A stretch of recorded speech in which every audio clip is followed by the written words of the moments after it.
Welcome to the Folktale Project. This is Dan Scholes. Where we've left Henry is that his mother has fallen ill, and in order to save her life, he has to travel to the top of a mountain and receive the plant of life. He is left on his journey now, and is about to encounter his first friends. This is the Crow, the Cock, and the Frog.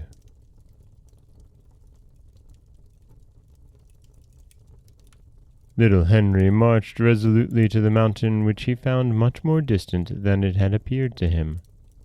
Instead of arriving in a half-hour as he had expected, he walked rapidly the whole day without reaching its base. About 1/3 of the way he saw a crow which was caught by the claw in a snare which some wicked boy had set for him. The poor crow sought in vain to release himself from this trap which caused him cruel sufferings. Henry ran to him, cut the cord which bound him, and set him at liberty. The poor crow flew off rapidly, after having said to Henry, "Thanks, my brave Henry. I will see you again." Henry was much surprised to hear the crow speak, but did not relax his speed. Some time afterwards, while he was resting in a grove and eating a morsel of bread, he saw a cock, followed by a fox, and about to be taken by him in spite of his efforts to escape.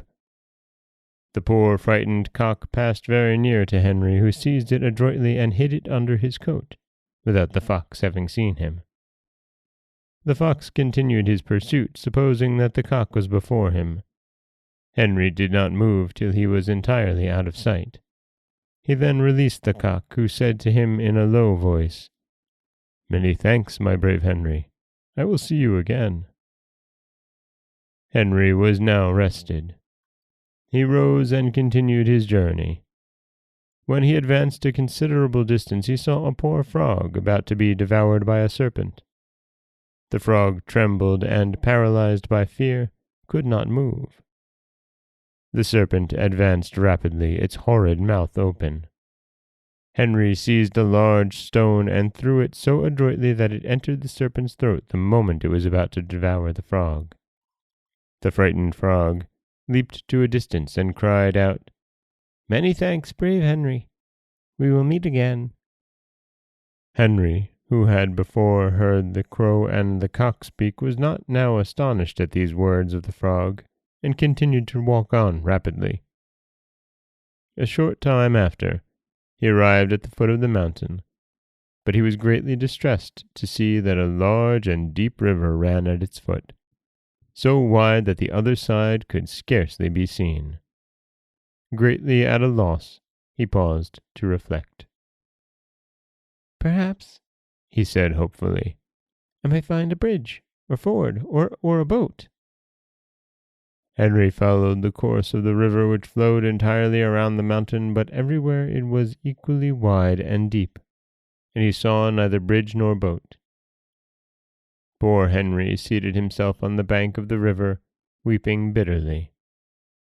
"Fairy bienfaisante, fairy bienfaisante, come to my help," he exclaimed. "Of what use will it be to me to know that there is a plant at the top of the mountain which will save the life of my poor mother, if I can never reach its summit?" At this moment, the cock, whom he had protected from the fox, appeared on the borders of the river and said to him, "The fairy bienfaisante can do nothing for you. This mountain is beyond her control, but you have saved my life, and I wish to prove my gratitude. Mount my back, Henry, and by the faith of a cock I will take you safe to the other side." Henry did not hesitate. He sprang on the cock's back, fully expecting to fall into the water, but his clothes were not even moist. The cock received him so adroitly on his back that he felt as secure as if he had been on horseback. He held on firmly to the crest of the cock, who now commenced the passage. The river was so wide that he was flying constantly 21 days before he reached the other shore. But during these 21 days, Henry was not sleepy and felt neither hunger nor thirst. When they arrived, Henry thanked the cock most politely, who graciously bristled his feathers and disappeared. A moment after this, Henry turned, and to his astonishment the river was no longer to be seen. "It was without a doubt the genius of the mountain who wished to prevent my approach," said Henry. "But, with the help of the good fairy Bienfaisant, I think I shall yet succeed in my mission." And that is the second story in the tale of Good Little Henry. The story of the crow, the cock, and the frog. And here we see a very familiar trope, the hero meeting three individuals that will help him along in his quest and making use of the first one, at the very least. And we get an allusion to the genius of the mountain, and in fact, we'll meet one in the next tale. We're also getting a glimpse into how Henry is going to age over the course of this tale, if it takes him 21 days to fly across a river. This is Dan Scholes for the Folktale Project. Don't forget that you can subscribe to the podcast on Apple Podcasts, Stitcher, Google Play, Overcast, anywhere you like to get your podcasts. You can follow us on Twitter at Folktale Project. You can find us on Auto Radio, TuneIn Radio, iHeartRadio, Spotify, anywhere you like to listen. And you can always head over to folktaleproject.com, where you'll find a new story waiting for you every Monday, Wednesday, and Friday.